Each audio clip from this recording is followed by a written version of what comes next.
Indonesia, Sabang Nusantara, dari Sabang sampai Merauke, dari Miangas sampai Pulau Rote. Mantaplah iman kita, mantaplah kasih kita, mantaplah pengharapan kita, tentunya dalam Yesus Kristus menjadi Tuhan dan Juru Selamat kita. Haleluya, mantap. 5 menit bersama dengan firman, doa dan harapan saya, firman ini menjadi kekuatan bagi kita.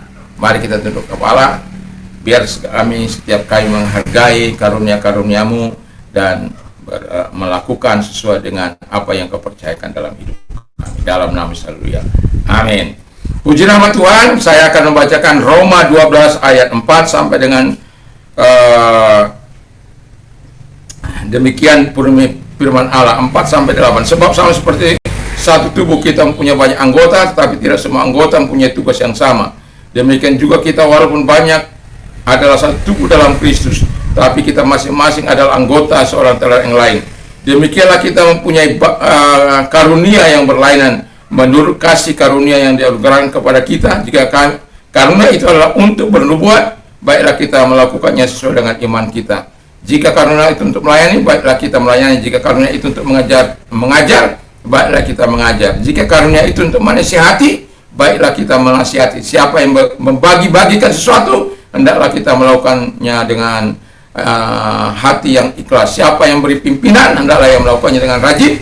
Siapa yang menunjukkan kemurahan, hendaklah ia melakukan dengan sukacita.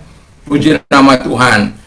Karunia, tema kita adalah karunia Tuhan. Jadi setiap karunia itu berbeda yang diberikan kepada Tuhan, tapi tujuannya adalah untuk membangun gereja Tuhan, untuk membangun umatnya agar lebih mencintai Tuhan. Jadi kalau kita perlu menyadari, yang pertama sadar karena itu dari Tuhan. Kita harus tahu apapun yang dianugerahkan Tuhan kepada kita dalam Roma 12 ayat 4 sampai 8 ini. Mungkin ada karunia bernubuat, memberi, memimpin, mengajar dan lain sebagainya yang kita miliki, tapi sadar itu adalah dari Tuhan. Yang kedua, mengerti kita memiliki karunia berbeda satu dengan yang lain. Jadi jangan paksakan orang lain harus memiliki yang sama. Kalau orang lain suka memberi, itu karena karunia-Nya. Jangan paksakan juga engkau bisa memberi seperti mereka.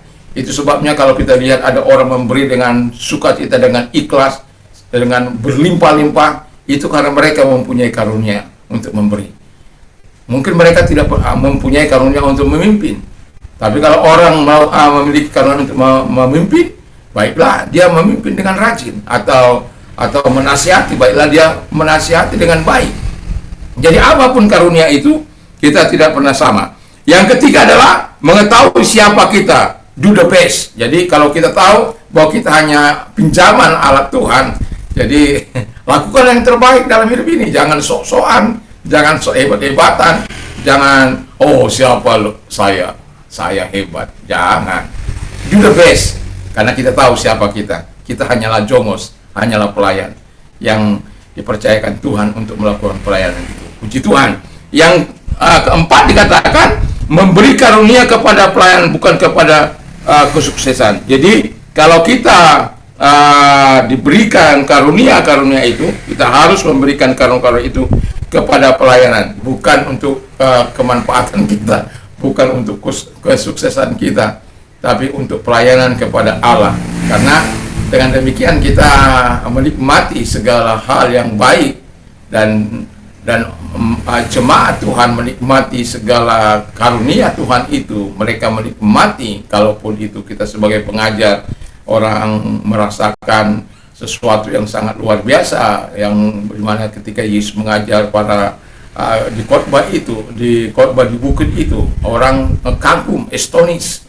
Mereka mengatakan berbeda dengan ahli-ahli Taurat mereka, karena Yesus mengajar dengan otoritas, dengan kuasa yang dari tempat yang maha tinggi. Karena apa? Dia benar-benar melakukan apa yang dia katakan.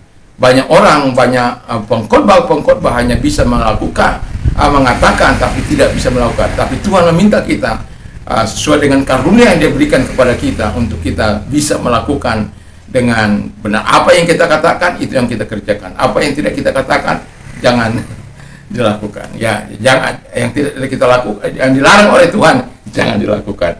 Dan yang terakhir adalah rela menggunakan karunia dengan segenap hati. Jadi kalau Tuhan percayakan misalnya kita mengajar, rela kita mengajar. Seperti saya, walaupun saya mengajar dengan mengajar anak-anak gratis, orang-orang miskin yang tidak mampu, tapi saya dengan rajin melakukan. Kadang-kadang anak saya bilang, kenapa tidak pakai mobil saja? Karena dia tidak bisa masuk mobil ke sana, harus melalui gang kecil. Jadi saya hujan-hujan pakai jas hujan pergi mengajar. Ya, jadi harus dilakukan dengan rajin, harus dilakukan dengan baik, dengan segenap hati dalam kehidupan ini. Supaya apa? Nama Tuhan dipuji dan dipermuliakan. Jadi karunia-karunia itu dipakai untuk membangun jemaat Tuhan dan dipakai untuk menjadi alat yang memuliakan Tuhan melalui orang-orang yang diberikan, dipercayakan sesuatu kepadanya. Semoga kita orang-orang yang mendapat karunia-karunia yang kita lakukan sebagaimana yang dikatakan oleh firman Allah. Mari kita tunduk kepala, kita berdoa. Terima kasih Bapa di surga, biarlah karunia-karuniamu kami gunakan seumur hidup kami bagi kemuliaan Bapa di surga. Dalam nama Yesus, haleluya. Amin. Tuhan Yesus memberkati kita semuanya dan selamat beraktivitas. Dan saya mau katakan kepada kita, mantap, mantap, mantap. Tuhan Yesus memberkati.